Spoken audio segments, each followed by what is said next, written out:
Wallet po, but Introduce okay, mo sarili mo. introduce yourself. No need na. Matagal You na. have to introduce yourself. Matagal na kami magkakilala ni Kuya Bo. Dapat Dalagita pa lang ako. You have to introduce yourself. Dapat may title. I am the Maisip eh, kasi baka mamaya isang crown lang pinagtalunan namin ni Kuya Boy. Hindi, yan, I am happy ka na ulit. Pero, Kuya Boy, was there a time ba tinatanong mo yung sarili mo kung nasan ba ang posisyon ko ngayon sa industry? Oo naman. So, Oo nasaan naman. ka ngayon? Hindi ko alam. I'm searching. That's a word that kinakapitan ko. Right now, I'm searching. Right now, I'm finding my place again. At hindi ako natatakot doon. Familiar territory ito sa akin. I came from nowhere. I'm not afraid to start again. I'm not afraid to get into this chaotic world of social media. Hindi ako takot. Lalo na ngayon, ang dami-dami kong kaibigan. Nasaan ako ngayon sa industriya? Diretsahan tayo doon. It also occurs in your mind once in a while, laos na ba ako? May relevance na ba ako? Ganun. At ako, dumadating ako doon sa point na, no, but before that, you know, I have this young friend. He writes for a magazine. And one time, he sent me a text message to say, Tito Boy, how did you do it? You've become so successful. You crossed over into the world of memes. Oh? Crossed over, hindi ko alam. But I'm one of the most parodied personalities, I think, in this country. Mula sa kumbursa hanggang sa basketball player, etc. But I constantly ask myself that. Don, I am an artist manager. Relevance is important in this business. Premium is important in this business. And you have to constantly work on it. Pero for as long as you know your worth, for as long as you take good care of that worth, and for as long as you are realistic in your assessment of that worth, and for as long as you do not allow anyone to diminish your worth, you're still in the game. So nasaan ako? Tara na. May follow-up pa ako dyan. Kasi yung title, The King of Talk, di ba? So, gaano ka-importante pa yung title na yun sa'yo, The King of Talk? And sa panahon ngayon na kasi parang wala namang talk show, di ba? Correct. Oo. At ang dami rin may gustong maging talk show sa kanilang talk show host. Hindi ko alam una kung sinong nagbigay sa akin ng title na yan. Would you have an idea? Hindi ko talaga alam saan nag-umpisa yun. It just came about many years ago. Hindi ko naman masyadong siniseryoso yun. You know, it's a title. Pero it's a strong brand, admittedly. It's a strong brand. So, ini-embrace ko yun.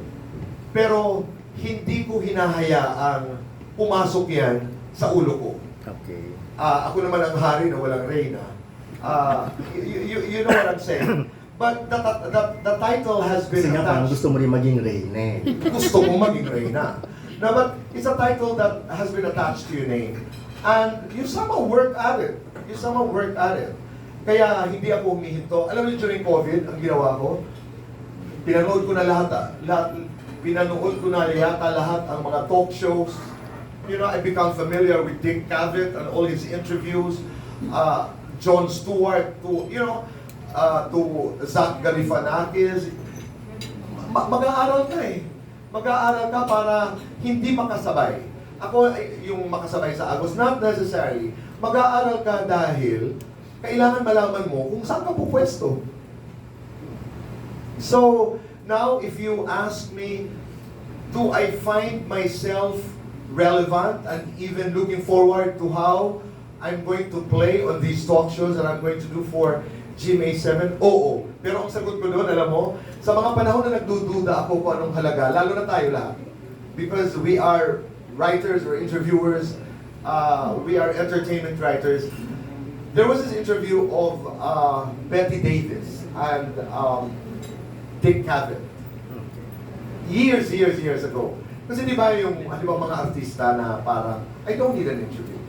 I know, why should I do it? You know, I'm a professional actor. Trabaho ko is to act. Trabaho ko is, my work is to be an actor, to be an artist. I'm not supposed to sit down with anybody and tell you my private story. Imagine this this issue has been answered in the 50s, in the 60s, in that particular interview between Dick Cavett and Betty Davis. Sabi ni Betty Davis, who is one of the most revered names in the industry, doon ako nagkalakas ang loob bilang writer, katulad ninyo bilang talk show host. Sabi ni Betty Davis, you know, Dick, you know why I come to your show for interviews? Because my movies can only tell my public half of who I am as a professional artist, half of which you do for me. That's the role of entertainment writers. That's the role of interviewers like me. Because the stories of stars and movie actors, whether they agree or not, cannot be completed by their work alone. Kasama tayo doon. Ayun.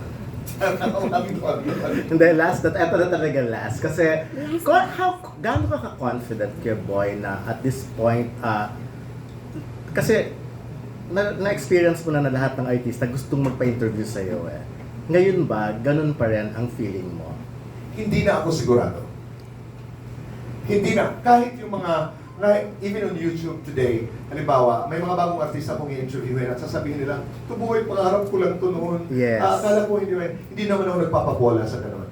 I am still at a stage in my career when it's like, and this is to borrow again the title of the book of Barbara Walters. Alam mo yung feeling na pag kayo, halimbawa, you do an interview with a movie star, I do an interview with a movie star or director, yung parang nag-audition ka pa rin.